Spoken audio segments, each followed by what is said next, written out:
God, bro. There's plenty of times a lot of us thought we weren't coming back. All right. What's up, guys? We're back on the boat today. It's about 8:30 in the morning. We're like right outside Highland Beach, Delray area. I got my buddy Chris on board today and my buddy Dan. Currently we got a 3-rod spread right now. We got the top water shotgun that we normally run. We're running a top water lure on the big Pen 50 wide over here. And my buddy Chris is also running a diving lure, or with like a trolling lead lure. We've had the boat in the water since about 5:30 this morning. Been trolling since about 6. Nothing yet, but that's fishing. You never know what's gonna happen. Hey, hopefully we can get on some fish. My buddy Chris has got some stuff we're gonna talk about. He was an Army veteran. He's also a Coast Guard certified captain. And he's taught me a lot on the water, how to drive a boat and how to fish. So hope you guys are interested, and stick around and we'll get back to it.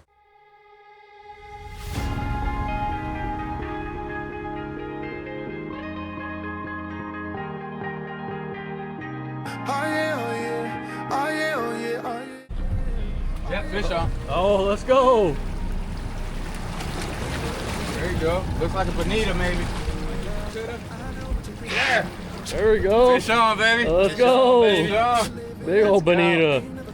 Let's go. Chris pulled in a big old Bonita on his electric reel, and then now we kind of just went back to a 2-rod spread just because we're somewhat running on the top and it's just kind of getting tangled.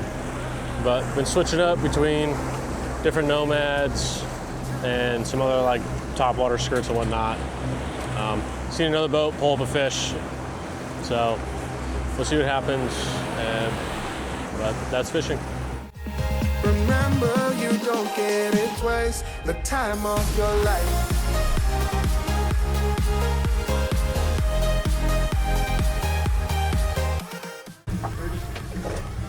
Got her. Got one. Woo! Let's go! Yeah! All right, he's got one now. Come on. Yeah! That's good. That's good. Keep going. Keep going. Yeah, we're on. Put them in. There you go. Another one. No, we're not going that way. Oh, now make it last. Make it last till the break of day. No matter what people say. Live life in a fast lane. Marion.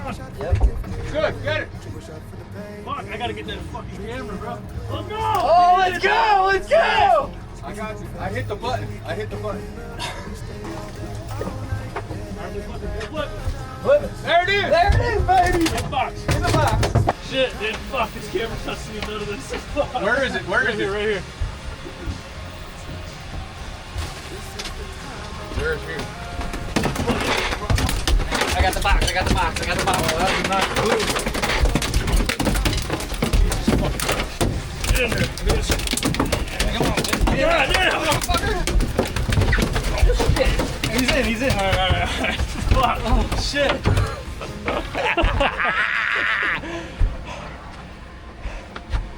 For anyone watching, that's what you want to find out in the middle of the ocean.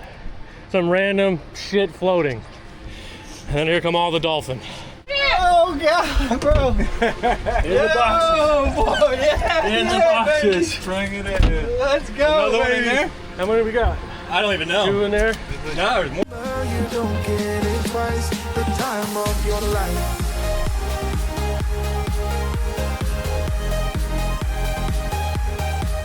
Cool. All right, what's up, guys? I'm Ryley. Obviously, you guys know me. This is my buddy Chris. He served in the Army, and now he's out. He's also a certified captain. I talked about that earlier, but we're just gonna give a quick interview with him about his military experiences and how he transitioned and what helped him outside of his service. So, Yo, what's up, guys? Yeah, Captain Chris here. You know, I got out of active duty 2015. I was a combat medic the entire time. Did 2 tours out in Afghanistan, and they were both very eventful. Nowadays, you know, I stick to the water because it's healing, man. You come out here on the water, as you see us right now, and everything goes away, man. Seen some action, you know. First tour was RC East. Ran, MRAPs and up armored Land Cruisers and shit as a movement team. All the way to Jalalabad, the Pakistan border, and just be their security team. It was eventful, hit a couple IEDs. Thank God everybody from my first tour came back home safe, all right? Second tour, I was in 3rd Infantry Division, was attached to 7th Group Special Forces. We went out there to VSP Kajur, mission to try to establish some sort of government. But we were their infantry squad, medic included. We're there for extra firepower, right? And my second tour was the most eventful tour. There's plenty of times a lot of us thought we weren't coming back. It's heavy, man. Yeah. It is what it is. I mean, our sole mission was to patrol the mountains, just trying to get shot at, right? Trying to draw fire so that we can fire back. The ROE, rules of engagement, where you can't shoot unless you get shot at. So that was our mission. Let's go walk until somebody shoots at us. So sometimes it be like that. It be like that. Sometimes it does be like that, man. It be like that. And for people who are familiar with Afghanistan or have deployed there, the mountains in Afghanistan are no joke. I mean, from someone who's been there, done operations in Afghanistan. I've never been in Nangarhar province or any of those far eastern countries, but the mountains in Wardak province, they're pretty rough. So when you're carrying 100-pound of gear plus your kit, summertime, exactly. And then you take fire and you're just like, fuck, man. Yeah, so, exactly, man. When we first got to that VSP, the SF medic had already, gained his first Purple Heart on that tour, and I was the acting medic, so I went on every patrol. I was the medic for every patrol. Did a few things. We were constantly getting lobbed at, meaning we were in a valley surrounded by mountains, so at any hour of the day, they were just lobbing rockets at us, man. It was just hit or miss. Just kind of sitting in a fishbowl. That's it, man. Yeah.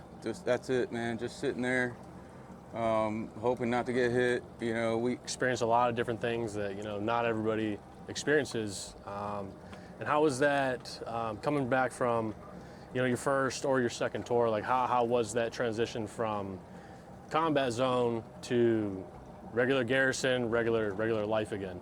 It was hard, man. It was hard, especially after the second tour. My whole squad that were attached to that team, they all got out of the Army. They were done. Some of them, it was their first deployment. They were like, I saw enough to be done with the military. I stayed around thinking, maybe we can deploy again or do something like that.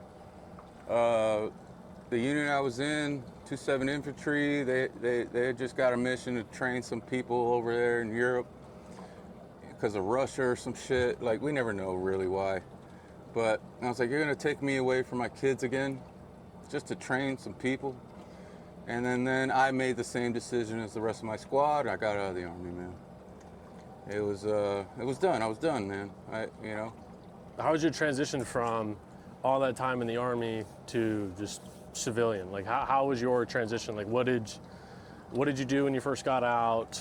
How were you feeling? How was your overall state of mind, and how was your overall well-being? It was rough for me, man. It was really rough for me. Me making the choice to get out of the Army was my own choice.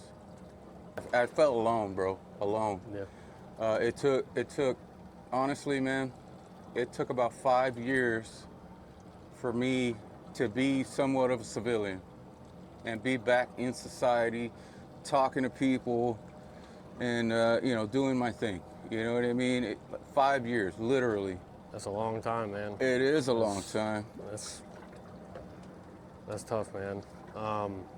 So after you said it took you about 5 years, what helped you fully transition, where you just accepted that you're a civilian again and started to feel happiness or whatever you want to call it again? you know? Yeah. What made you feel like Chris again?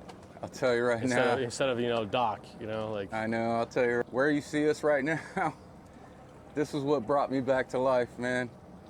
I ended up, you know, during those 5 years, I moved up to New England and I started running tugboats and barge and crane operations, and remembered my childhood growing up in Miami and being on the water every single weekend.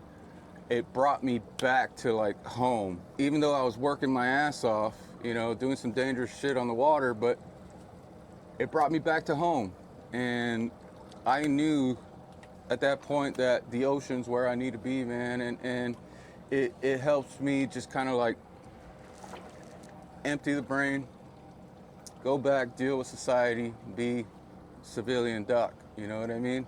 Yeah, well, it's, you know what I'm saying? It's the same as me, man. Yeah. You know, I've discovered this, and dude, it's helped me. I love it, man. Don't get me wrong.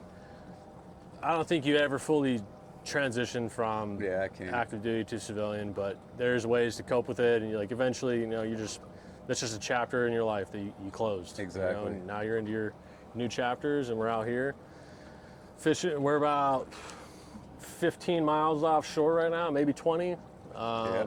In some super blue water. We hit a fishing frenzy out there. We caught a bunch of dolphin, and it was great. It was, you know, it was electric, and that's, you know, I mean, that's what it's all about, and that's why I want to bring out, you know, other vets and other homies out here that you just want to like be free from your normal day-to-day, you know, responsibilities. Absolutely, and man. you know, Absolutely. have a good time out here, and then Monday, let's punch that time clock and let's do it again. Let's do it again. Do it again. Just get ready to come back out here again. And if there's like one tip that you could give to someone else that's about to transition out or has already transitioned and they just can't quite figure it out on their own, like what would you tell them? I would absolutely tell them to talk to somebody, anybody. Just voice what's going on in your head, please. Because I still talk to my guys from back then, 2015. I mean, you know, I still talk to them, and I tell them, look, bro, you can't bottle that shit up. You gotta let it out. But there are so many organizations that also have resources, free resources for you to talk to, right? You don't have to make it official. You just find that organization near you and say, hey, I need to talk. You know, meet up with vets, right? Hang out with a group of vets you don't even know, and you'll already feel at home. You guys start talking about this and that. When I first met Ryley, I was like, yeah, man, I was here and there. And he was like, oh, I was there too.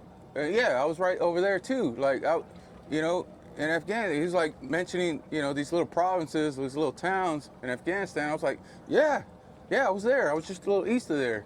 Like, you know what I mean? That's all it takes, dude. I wouldn't have met this guy if I didn't speak what's in my head.